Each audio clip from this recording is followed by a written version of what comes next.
Hey guys, how you doing? It's Henry at Mowers and Blowers. Good afternoon. It's Sunday, and our weather forecast has moved up a little bit.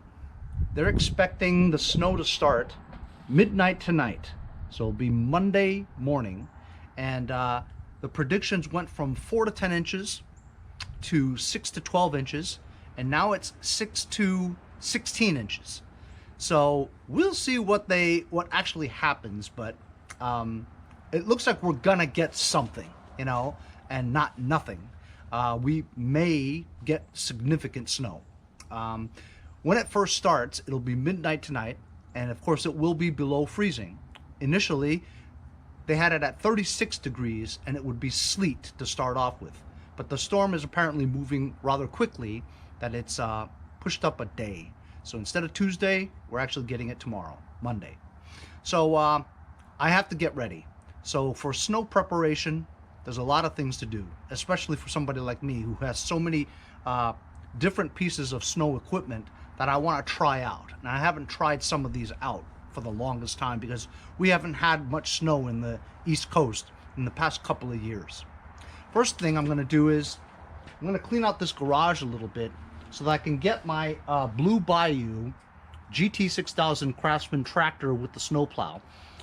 From my last cleanup, from the first storm this year, that thing just ran fantastic. Absolutely love it.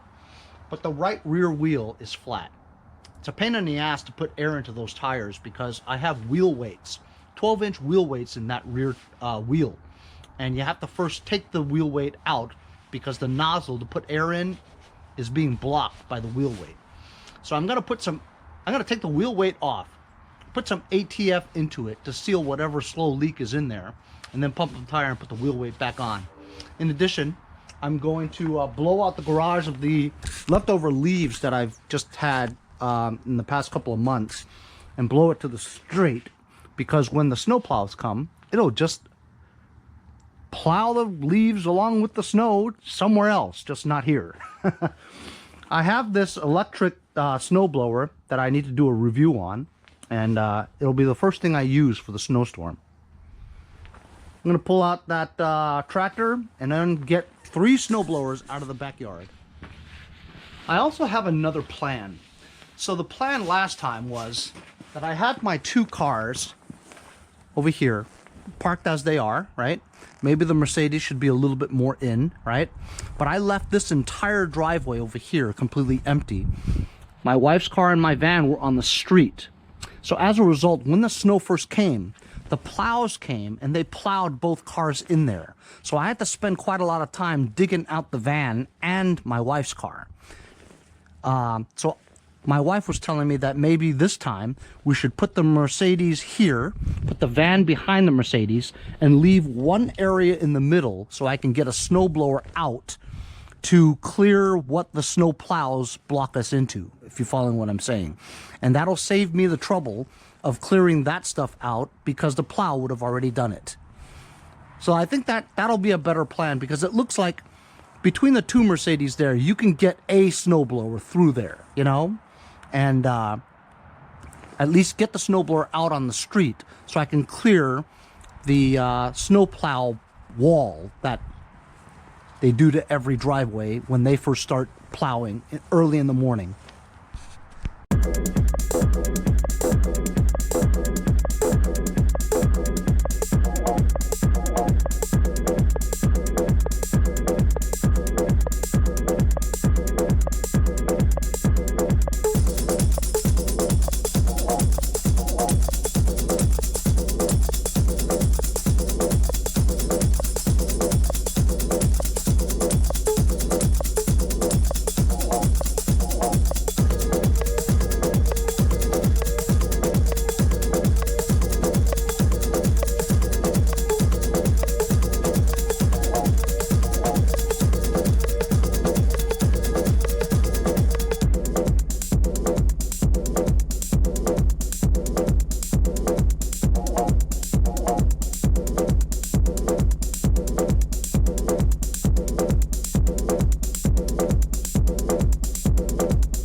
as you can see, I brought out my Atlas. I've had this Atlas for about 2 years, and I've, you know, it runs and everything, but I've never ever tried it in snow. So this is like an Atlas, Murray, Brute, Noma, Spirit, one of those names. Comes with a lot of names, but it's made by Murray. That one is a Craftsman 5.524, the one that I got for free from Raul in Queens Village. It had low compression when I got it, and as you guys know, I took the valves and grinded them so that it had good valve clearance, and therefore the valve sealed. The intake one, I believe. And so it works as it should, but I've never tried it in snow. So this will be my first opportunity to try that one. Let's see if both of these things start up. There's gas in both of them, as I recently got it going. So there's a fuel shut off here. The right angle one, I can't figure out whether or not it's on or off, you know. But either way, I think it's on or off, I'm not sure, but we'll try it out anyway. It doesn't feel like it's priming. Maybe something's frozen.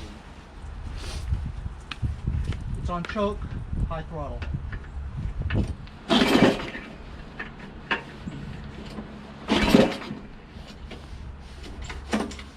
This thing seems very stiff. I might have problems with this one. I feel it. I need to move this thing or something. Alright, never mind that one. Let's try this one.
Beautiful.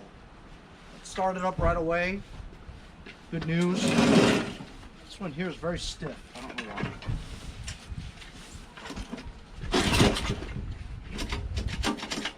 I'm gonna oil that.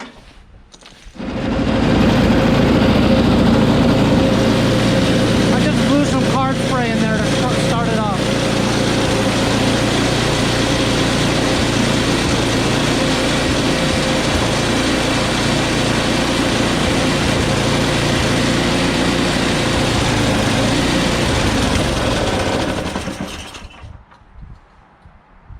Once I took it off choke, it stalled.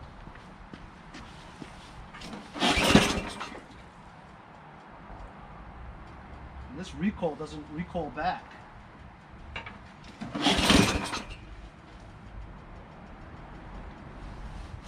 I might have to take that recoil off and clean it all out, oil it better.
So as you saw, I took the recoil starter off just to lube it better, you know, but then when I took it off, I realized that you could actually twist it 2.5 more revolutions of tension.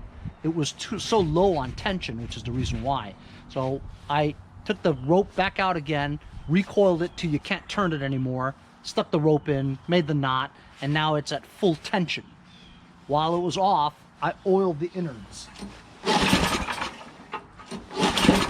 So the recoil starts very well. It works very well is what I mean. However, it's still not priming. I don't know if there's a clog in the fuel line or it's frozen or something, you know. It could be frozen, you know. But it's not priming, right? And then it did start for a while, but then it stopped again. Almost like it's not getting fuel, you know. And it's not priming. So what can I do? I gotta take the heater box off and the carburetor off just to... Maybe I'll do a quick and dirty or something. No, that's what I'll do. I'll do a quick and dirty. That's what I'll do. So it recoils well, but won't start. And it doesn't prime. So I don't remember if I ever took this carburetor apart. I'm not sure. But I'll put it on its service position and we'll do a quick and dirty. Just to see what's in the bowl.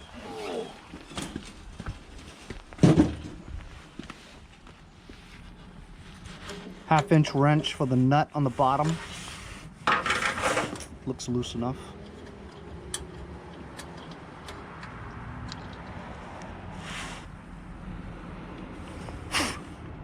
It's clear.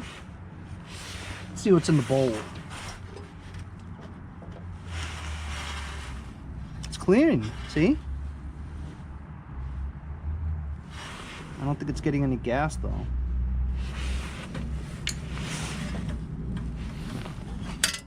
Uh-oh. Uh-oh. Son of a gun.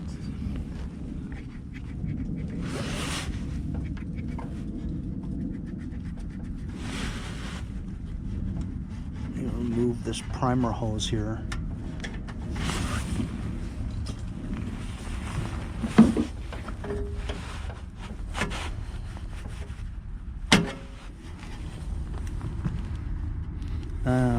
Well, I don't know if I just did that or it had a leak. See? There's a little pinhole there that leaks. I don't know if I just did that or not.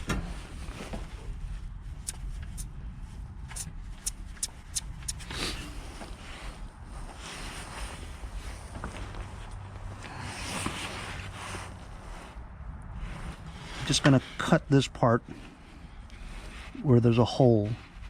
So there's a big hole there, and I see a little pinhole there. So I'm just gonna cut right above the pin, right below the pinhole. Cut that part off. Hope that this thing reaches over here.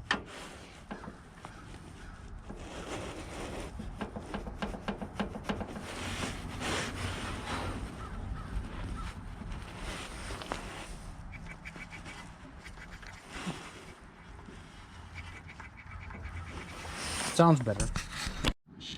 This Welsh plug over here has a hole in it. That's where the primer goes. Just blowing it out a little bit.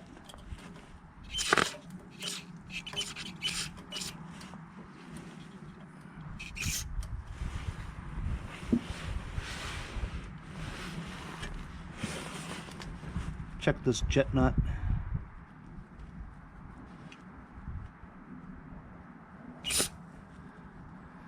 And a little tiny hole there. It looks like it's okay. I'm gonna put everything back. But before I put everything back, I'm gonna put the snowblower back upright again and see if it drips gas. Because if no gas is coming out, it's not getting gas. And look, it's trickling. See that? There's no gas coming down, and there's no float, so gas is not coming out.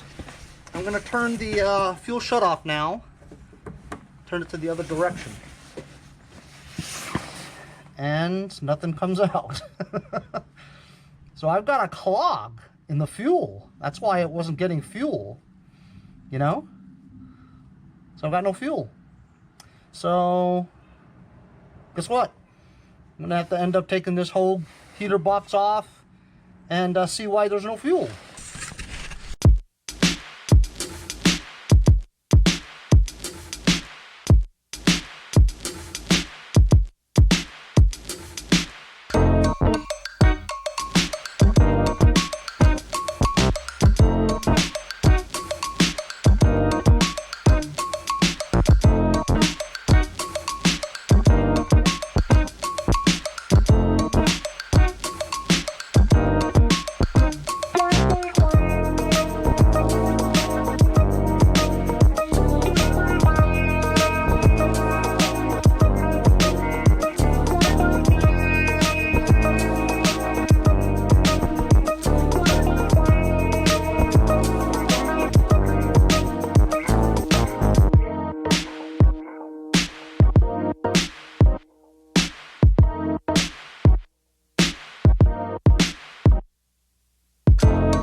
So, you want to know what happened? I'll tell you what happened.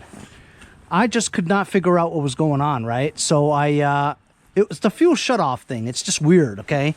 I'll show you why. So this type of fuel shutoff for snowblowers, it's not obvious what's on and what's off because it's like at a right angle, you know what I mean? With the lawn tractor ones, it's just a straight line, and you know that when it's like that, you're getting fuel, and when it's like that, you're cutting off the fuel. But because this is a right angle, it's confusing. There's a little thing that says off here. So this is called a fuel shut off switch. So if this says off, right, it means the fuel shut off is off. Does that mean fuel is going there or not? You know? So apparently when it says off, it means off as in no fuel. When you put it like that, it's on. The fuel shut off is on. So you're not getting fuel, right? Doesn't mean that. Now it's getting fuel. When it says off, it's not getting fuel. So now it's getting fuel. So what happened was I put it over here and I blew into it with my mouth to see if anything would come out. And it did. Air came out of the hose. So there was no blockage. When I investigated this tank a little bit more, I looked inside. The petcock is right here. The petcock lifts up about 1 millimeter on the tank. So while you take the cap off, you can see that there's fuel in there. But the fuel isn't high enough above the petcock to get into the fuel line. So it was deceiving. It looked like it had plenty of fuel in it, but in reality, there wasn't even enough fuel to be above the petcock. You follow? So if it's not above the petcock, fuel is not getting into the petcock to go into the line. So I just added fuel and fuel started pouring outside. Can you believe that? All that was because of that. Retarded. I'm sorry, I can't say that word. It's politically incorrect to say that. It's very bad. Anyway, so look. Now the primer makes that noise. Listen. Before it wasn't making that noise. Yeah, let's start it up. Fire it up! Fire it up! Fire it up!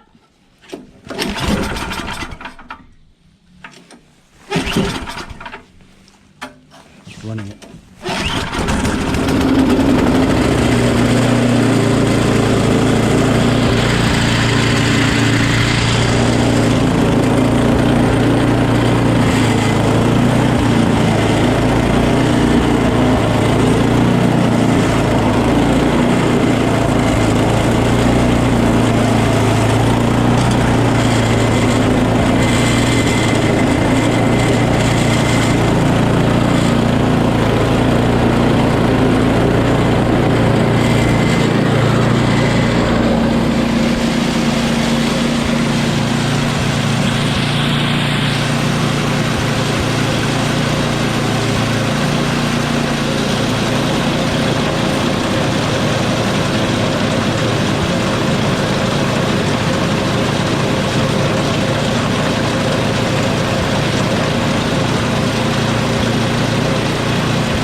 you go. I just did a carb clean for nothing. Just didn't have enough gas in it. But I will tell you, I think I did fix that primer hose though. You know, because the primer hose did have a hole in it. Maybe I did it when I pulled it off, I'm not sure. But runs good now. I think I just wasted half an hour. And all I had to do was just add gas. Can you believe that? So the next thing on the agenda, I had a flat tire in the Blue Bayou. I wonder if it'll start up without primer. Because it has a fuel pump and it's been sitting for a while, you kind of have to prime it first, you know? We'll try it anyway. Choke. Throttle.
Started up, pretty happy about it.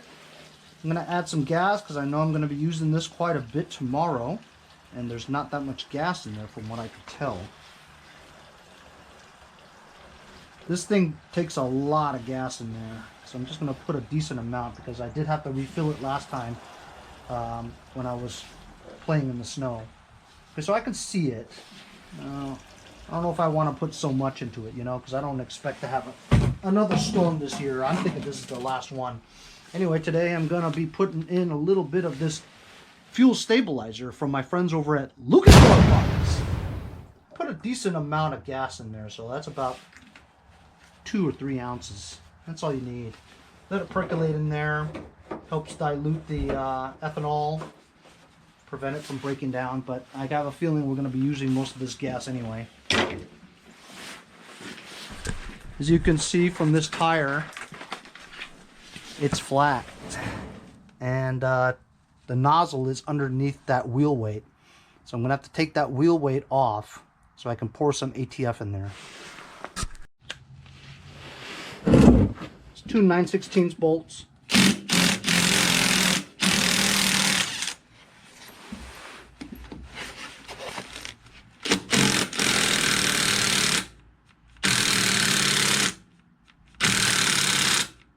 Battery's dying.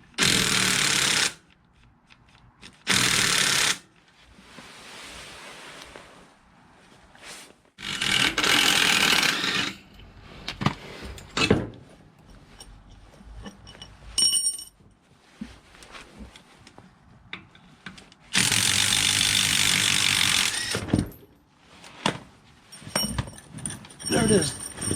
That's a 12-inch wheel weights. And the nozzle's right here.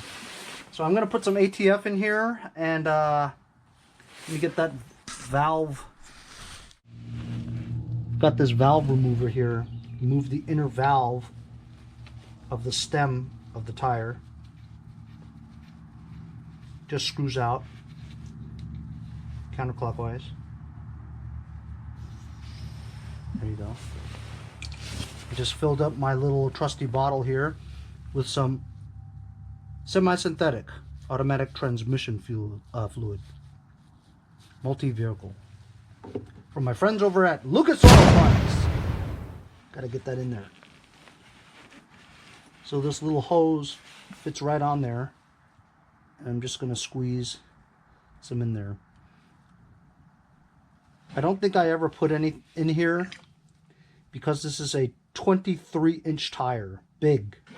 I'm gonna put half of this in there because there's a lot of area space inside. So you want to make sure it coats every little bit of this tire.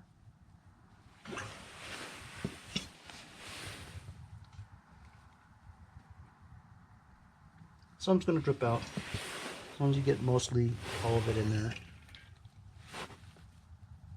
And then tomorrow when I drive it around, it'll coat the tire of all its slow leaks.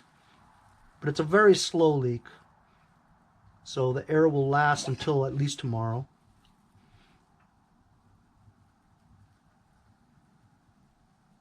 Yeah, that's more than half. More than half I put in there. I believe this is a 16-ounce bottle, so I put in more than 8 ounces, maybe 10.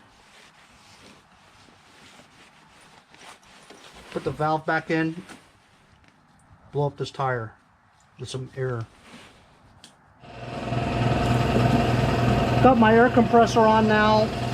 I routed it to another outlet so it doesn't overload and blow a circuit breaker like it did last time.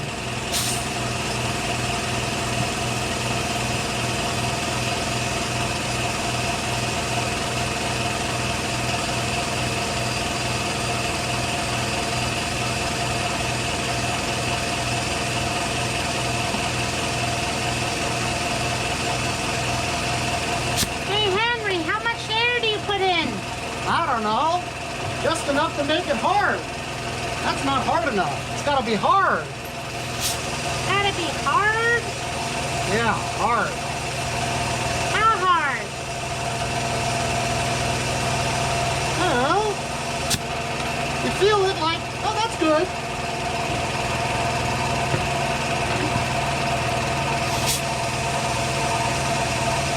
That's good.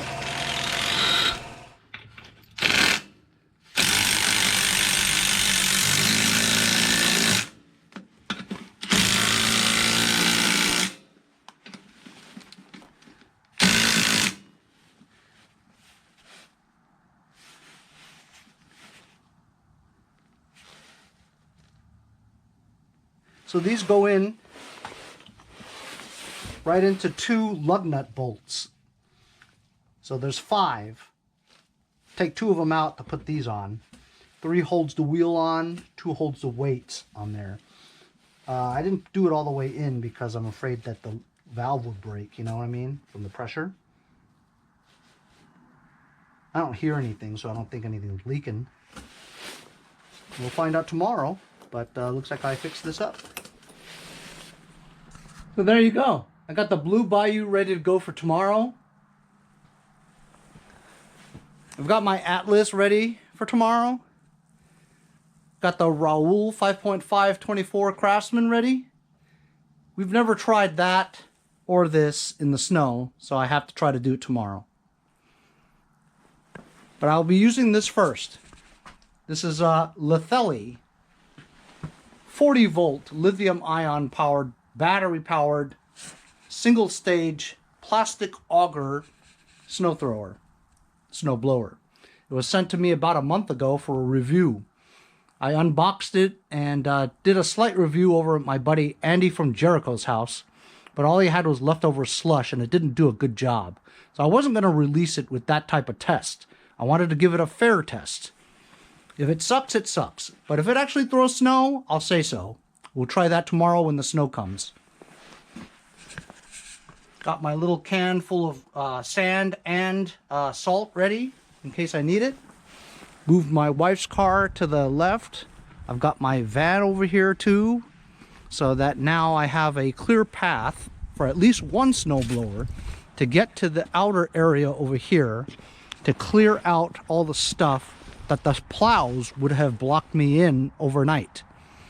Once I've got that cleared out, I could park both of these cars into the section here that's been cleared out by me.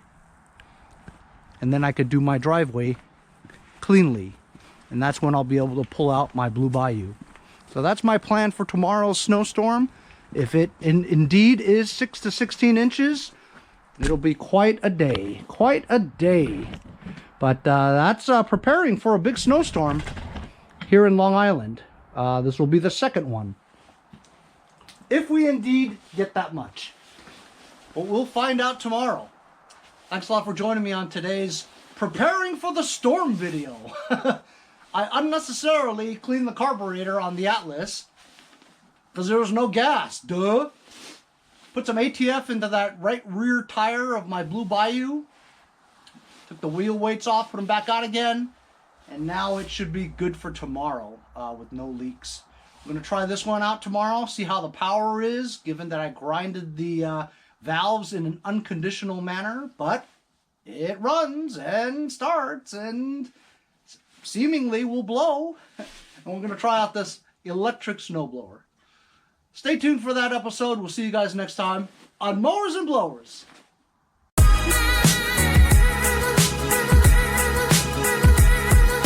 See you guys next time on Mowers and Blowers.